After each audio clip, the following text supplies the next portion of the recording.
Hi friends, welcome back to Digital Raja YouTube channel. Last video la வந்து SEO na என்ன and பேசிக்கா search இன்ஜின்ங்கிறது எப்படி work ஆகும் அப்படிங்கறது உங்களுக்கு நான் எக்ஸ்பிளைன் பண்ணியிருந்தேன். அண்ட் கூடவே SEOல இன்னும் நிறைய டெக்னிக்ஸ் இருக்கு, அது வந்து அடுத்த வீடியோல சொல்லிடுறேன் அப்படின்னு சொல்லியிருந்தேன். ஸோ அதுக்காக தான் இந்த வீடியோ. ஸோ மறக்காம சப்ஸ்கிரைப் பண்ணாதவங்க சப்ஸ்கிரைப் பண்ணிக்கோங்க, கூடவே அந்த பெல் பட்டனையும் கிளிக் பண்ணிக்கோங்க. அப்பதான் நான் உங்களுக்கு அடுத்தடுத்த வீடியோ போறது உங்களுக்கு நோட்டிஃபிகேஷனாக வரும். ஸோ இப்போ வாங்க வீடியோக்குள்ள போகலாம்.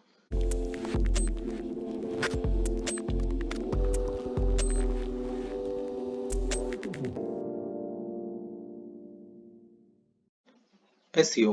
ஸோ SEO அப்படின்னா என்னன்னு சொல்றதுக்கு முன்னாடி SEO பத்தி ஒரு குட்டி ஸ்டோரி ஒன்று சொல்றேன். முன்னெல்லாம் பார்த்தீங்கன்னா SEOவை வந்து டெவலப்பர் சைட்ல இருந்து பண்ணிட்டு இருந்தாங்க. அவங்க என்ன பண்ணுவாங்க அப்படின்னா வெப்சைட்ல SEOக்கு தேவையான இம்ப்ளிமெண்டேஷன் ஒர்க் பண்ணி அது மூலியமா சர்ச் இன்ஜின்ல வந்து அவங்களோட வெப்சைட்டை வர மாதிரி பண்ணிட்டு இருந்தாங்க. பட் இப்போ அப்படி கிடையாது. SEOக்குன்னு சொல்லி தனியா கேண்டிடேட் ஃபிக்ஸ் பண்ணி பண்ணிட்டு இருக்காங்க. ஏன் அப்படின்னா இப்போ SEOல lot of techniques and updated algorithms வந்துருச்சு. ஸோ அதுக்குன்னு வந்து ஒரு ஆள் இருந்தால் தான் பண்ண முடியுங்கிற நிலைமை இப்போ வந்துருச்சு. ஸோ லேர்ன் பண்ணிக்கோங்க, கண்டிப்பா பின்னாடி உங்களுக்கு யூஸ்ஃபுல்லா இருக்கும். அண்ட் கண்டிப்பா இதுல வந்து நிறைய பிசினஸ் பெனிஃபிட்ஸ் இருக்கு. ஸோ லேர்ன் பண்ணுங்க. ஸோ இப்போ எஸ்சிஓனா என்னன்னு பார்க்கலாம் வாங்க. SEO stands for Search Engine Optimization, which is the practices of increasing the quantity and quality of traffic to your website through organic search engine results. என்னடா இது இவ்வளோ பெருசாக இருக்குன்னு பார்க்குறீங்களா? ஒன்றும் இல்லை, சிம்பிளாக சொல்கிறேன். ஸோ உங்ககிட்ட ஒரு வெப்சைட் இருக்குது, அந்த வெப்சைட்டை வந்து SEO டெக்னிக்ஸ் யூஸ் பண்ணி சர்ச் இன்ஜின் ரிசர்ச் பேஜில் வந்து கொண்டு வரது தான். ஸோ என்ன அதுக்கு வந்து நிறைய டெக்னிக்ஸ் இருக்குது. ஸோ அதெல்லாம் பண்ணீங்கன்னா உங்கள் வெப்சைட் வந்து சர்ச் இன்ஜின் ரிசர்ச் பேஜில் கொண்டு வரலாம். ஸோ அப்படி வந்தால் தான் உங்கள் பிஸ்னஸ் வந்து எல்லோருக்கும் தெரியும் இல்லையா? ஸோ அதுக்காக தான் இந்த SEO ஒர்க் பண்ணுறோம். இந்த எஸ்இஓல வந்து பார்த்தீங்கன்னா மெயினாக ரெண்டு டெக்னிக்ஸ் யூஸ் பண்ணுறாங்க. ஒன்று வந்து ஆன் பேஜ் எஸ்இஓ அண்ட் இன்னொன்று ஆஃப் பேஜ் எஸ்இஓ. ஸோ இந்த ஆன் பேஜ் அப்படின்னு எடுத்துக்கிட்டிங்கன்னா இந்த ஆன் பேஜ் கீழே டிஃப்ரெண்ட் டைப் ஆஃப் டெக்னிக்ஸ் இருக்குது. அண்ட் ஆஃப் பேஜ் எடுத்துக்கிட்டிங்கனாலும் ஆஃப் பேஜ் கீழே நிறையா டெக்னிக்ஸ் இருக்குது. ஸோ இந்த டெக்னிக்ஸ் எல்லாம் யூஸ் பண்ணிங்கனாவே போதும், மோஸ்ட்லி வந்து வெப்சைட்டை வந்து சர்ச் இன்ஜினில் வந்து ரேங்கிங் கொண்டு வரலாம். நான் அது என்னென்ன டெக்னிக்ஸ்னு உங்களுக்கு சொல்கிறேன். பட் நான் சொல்கிற டெக்னிக்ஸ் வந்து மோஸ்ட்லி வந்து நீங்கள் கவர் பண்ணிங்கனாவே போதும், உங்களால் 80 to 85% வந்து உங்கள் வெப்சைட்டை வந்து ரேங்கிங் கொண்டு வரதுக்கு ரொம்பவுமே யூஸ்ஃபுல்லாக இருக்கும். ஸோ வாங்க அது என்னென்ன டெக்னிக்ஸ்னு பார்ப்போம். அதுக்கு முன்னாடி ஆன் பேஜ்னா நான் என்னன்னு சொல்லிடுறேன். On page SEO is make your website more usable and valuable to users to improve your rankings or visibility in search results on Google, Bing and other search engines. So இதுவும் நான் சிம்பிளாக சொல்கிறேன். இப்போ on page SEO அப்படிங்கிறது ஒன்றும் இல்லை, உங்கள்கிட்ட ஒரு வெப்சைட் இருக்குது. ஸோ அந்த வெப்சைட்டுக்குள்ளே நீங்கள் நிறையா வந்து இம்ப்ளிமெண்டேஷன் பண்ணுவீங்க SEO ரிலேட்டடாக. ஸோ அதை தான் வந்து ஆன் பேஜ் SEO அப்படின்னு சொல்லுவாங்க. இந்த ஆன் பேஜ் SEO பண்ணுறதுக்கு வந்து ஜஸ்ட் வந்து பேசிக் HTML நாலேஜ் இருந்தால் போதும். ஏன்னா நான் முன்னாடி சொன்னேன் இல்லையா, டெவலப்பர் சைட் இருந்து தான் ஃபர்ஸ்ட் எல்லாம் பண்ணிட்டு இருந்தாங்க அப்படிங்கிறது. ஸோ அது இப்போ உங்களுக்கு புரிஞ்சிருக்கும்னு நினைக்கிறேன். ஸோ பேசிக் HTML நாலேஜ் இருந்தாவே போதும். ஸோ எங்கே வந்து டைட்டில் போடணும், எங்கே டிஸ்கிரிப்ஷனை வந்து பிளேஸ் பண்ணணும் அப்படிங்கிற ஒரு பேசிக் நாலேஜ் இருந்தாவே போதும், உங்களால் வந்து ஆன் பேஜ் பண்ண முடியும். ஸோ ஆன் பேஜில் வந்து நிறைய டெக்னிக்ஸ் இருக்குன்னு சொன்னேன் இல்லையா? ஸோ அது என்னென்ன டெக்னிக்ஸ்னு வந்து ஒன் பை ஒன்னாக பார்க்கலாம் வாங்க. ஸோ அதில் ஃபர்ஸ்ட் ஒன் பார்த்தீங்கன்னா title, keywords and description.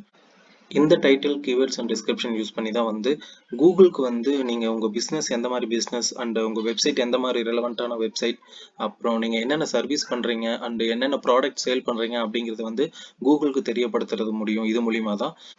So இந்த டைட்டில், கீவேர்ட்ஸ், டிஸ்கிரிப்ஷன் எல்லாம் எப்படி கொடுக்கணும் அப்படிங்கிறது வந்து ஒரு சின்ன வெப்சைட்டை வச்சு எக்ஸாம்பிளாக உங்களுக்கு நான் காட்டுறேன். ஸோ இப்போ நான் இந்த கூகுளில் வந்து வாட் இஸ் SEO அப்படின்னு சொல்லி நான் டைப் பண்ணுறேன். ஸோ வாட் இஸ் SEOன்னு டைப் பண்ணோன்னே பார்த்தீங்கன்னா, ஸோ ஃபர்ஸ்ட் லிங்க் பார்த்தீங்கன்னா இங்கே இருக்கு இல்லையா? So what is SEO search engine optimization 2020 அப்படின்னு இருக்கு இல்லையா? ஸோ இதுதான் வந்து டைட்டில் அப்படின்னு சொல்லுவாங்க. இதுக்கு கீழே வந்து பிளாக் கலர் டிஸ்கிரிப்ஷன் மாதிரி இருக்கு இல்லையா? இதுதான் வந்து டிஸ்கிரிப்ஷன் அப்படின்னு சொல்லி சொல்லுவாங்க. அண்ட் கீழே கீழே வந்து பார்த்தீங்கன்னா லிங்கபிளாக இருக்கு இல்லையா? ஸோ இதெல்லாம் வந்து சைட் லிங்க்ஸ் அப்படின்னு சொல்லி சொல்லுவாங்க.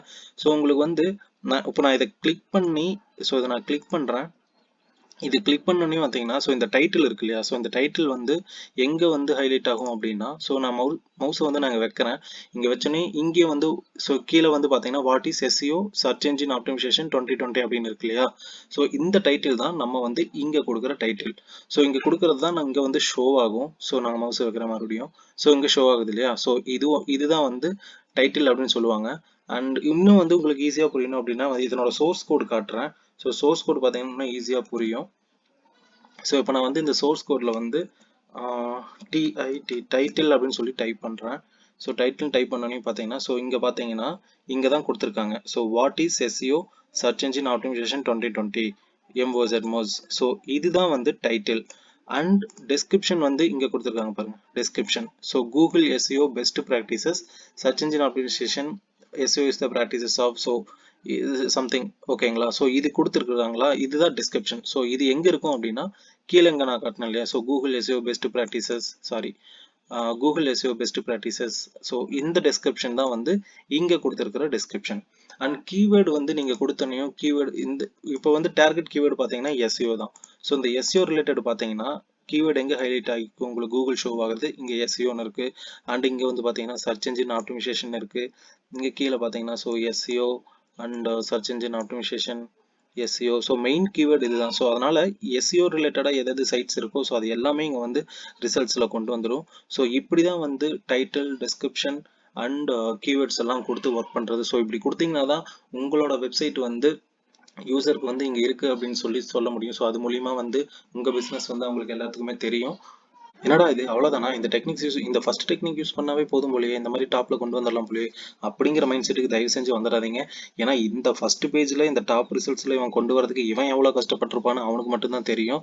ஸோ இன்னும் நிறைய டெக்னிக்ஸ் இருக்கு. ஸோ எல்லா டெக்னிக்ஸுமே யூஸ் பண்ணீங்கன்னா மட்டும்தான் உங்களால வந்து ஓரளவுக்கு வந்து ஃபர்ஸ்ட் பேஜ்ல வந்து ரேங்கிங் கொண்டு வர முடியும். நெக்ஸ்ட் ஒன் பார்த்தீங்கன்னா கிராலபிள் வெப்சைட்.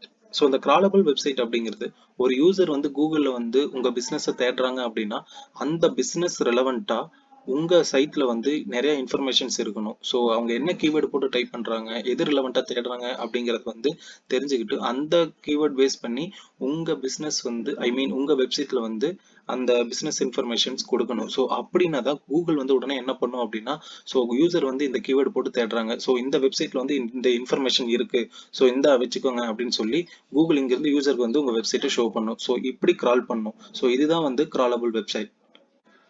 நெக்ஸ்ட் ஒன் பார்த்தீங்கன்னா பேஜ் கண்டென்ட் ஆப்டிமைசேஷன். ஸோ இந்த பேஜ் கண்டென்ட் ஆப்டிமைசேஷன்ங்கிறது வந்து ரொம்பவுமே important topic in on page SEO. So இந்த ஆன் பேஜ் எஸ்இஓவில் வந்து மெயினாக இந்த content optimization and keywords based, so இதுதான் வந்து அதிகமாக வந்து உங்களுக்கு பூஸ்டப் பண்ணி கொடுக்கறது. ஸோ இந்த பேஜ் கண்டென்ட் ஆப்டிமைசேஷன்ங்கிறது ஒன்றும் இல்லை. ஸோ நீங்கள் ஒரு வெப் பேஜஸ் வச்சிருக்கீங்க, வெப்சைட் வச்சிருக்கீங்க, அந்த வெப்சைட்டில் வந்து ஒரு கண்டென்ட் எழுதுவீங்க கரெக்டா. ஸோ அந்த கண்டென்ட் வந்து உங்க கீவேர்டு ஃபோக்கஸாக எழுதுங்க. ஸோ உங்க பிஸ்னஸ் கீவேர்டு ஃபோக்கஸாக எழுதுங்க. அண்ட் வெப்சைட்லேயே பார்த்தீங்கன்னா நிறைய சப் பேஜஸ் வச்சிருப்பீங்க. அந்த சப் பேஜஸ்க்கும் வந்து பார்த்தீங்கன்னா கண்டிப்பாக ஒரு ரெலவெண்ட்டாக ஒரு ப்ராடக்ட் ரிலேட்டட் ஒரு கம்பெனி வச்சிருக்கீங்க அப்படின்னா, ஸோ ஒவ்வொரு சப் பேஜஸ்க்கும் வந்து ஒவ்வொரு ப்ராடக்ட் ரிலேட்டட் நீங்கள் எழுதுறீங்க அப்படின்னா அந்த ப்ராடக்ட் ரிலேட்டட் கீவேர்ட்ஸ் வந்து ஒவ்வொரு சப் பேஜஸ்க்கும் கொடுங்க. ஸோ அப்பதான் வந்து உங்க பேஜ் வந்து கண்டிப்பா வெப்சைட்ல வந்து ஷோ ஆகும். கூகுள் சர்ச் இன்ஜின் ரிசல்ட்ஸ் வந்து ஷோ ஆகும். பேஜ் கண்டென்ட் வந்து எப்படி இருக்கணும் அப்படிங்கிற ஒரு டிப்ஸ் சொல்றேன். ஸோ உங்க பிஸ்னஸ் ஃபோக்கஸ்டா வந்து ஒரு 10 to 15 கீவேர்ட்ஸ் எடுத்துக்கோங்க ஷார்ட் லிஸ்ட் பண்ணி. ஓகேங்களா. ஸோ அந்த 10 to 15 கீவேர்ட்ஸ் வந்து மோஸ்ட்லி வந்து யூசர்ஸ் வந்து சர்ச் பண்றதா இருக்கணும். ஸோ அந்த கீவேர்ட்ஸ் அந்த மாதிரி லிஸ்ட் அப் எடுத்துக்கோங்க. ஸோ அந்த லிஸ்ட் வந்து எடுத்துக்கிட்டு ஸோ அது ரிலவெண்டா வந்து ஒவ்வொரு வெப் பேஜஸ்க்கும் வந்து நீங்க கண்டென்ட் எழுதுங்க. ஸோ நீங்க கண்டென்ட் ரைட்டர்கிட்ட கொடுத்து எழுதுனீங்கனாலும் சரி, இல்லை நீங்க ஒரு கண்டென்ட் ரைட்டரா இருந்தாலும் இதை ஃபாலோ பண்ணுங்க. ஸோ இது ரொம்பவுமே உங்களுக்கு ஹெல்ப்ஃபுல்லா இருக்கும். ஸோ நெக்ஸ்ட் ஒன் பார்த்தீங்கன்னா website loading speed. So website loading speed அப்படிங்கிறது ஒன்றும் இல்லை. ஒரு யூசர் இருக்காங்க அப்படின்னா, ஸோ அவங்க வந்து for example digital marketing in Chennai அப்படின்னு சொல்லி டைப் பண்ணுறாங்க அப்படின்னா நிறைய ரிசல்ட்ஸ் ஷோ ஆகும் இல்லையா. ஸோ அந்த ரிசல்ட்ஸில் வந்து ஃபார் எக்ஸாம்பிள் நீங்கள் வந்து ஒரு டிஜிட்டல் மார்க்கெட்டிங் கம்பெனி வச்சிருக்கீங்க சென்னையில்.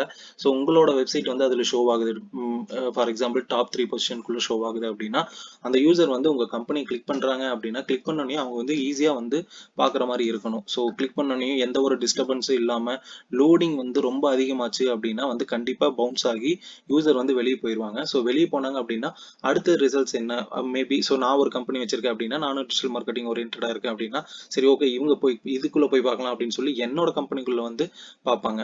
ஸோ இந்த மாதிரி தான் எந்த ஒரு டிஸ்டர்பன்ஸும் இல்லாம லோடிங் ஸ்பீடு வந்து கரெக்டா இருக்கிற மாதிரி பார்த்துக்கோங்க. ஸோ இதுவும் வந்து one of the on page SEO technique. So next one பார்த்தீங்கன்னா மொபைல் ரெஸ்பான்சிவ்னஸ். ஸோ உங்களோட வெப்சைட் வந்து ரெஸ்பான்சிவ், அதாவது மொபைல் ரெஸ்பான்சிவ் ஓரியன்டாக கண்டிப்பாக 100% இருக்கணும். ஸோ இதுதான் என்னோட சஜஷன். ஏன் அப்படி சொல்றேன்னா, இப்போ வந்து மோஸ்ட்லி எல்லாரும் யூஸ் பண்றது பார்த்தீங்கன்னா மொபைல். ஸோ எந்த ரிசல்ட்ஸாக இருந்தாலும் சரி, இல்லை அவங்களுக்கு ஒரு என்ன தேவையாக இருந்தாலும் சரி, ஃபோன் எடுப்பாங்க, எடுத்தோடனே ஸோ எதாக இருந்தாலும் ஃபோனில் தான் டக்குன்னு தேடுறாங்க.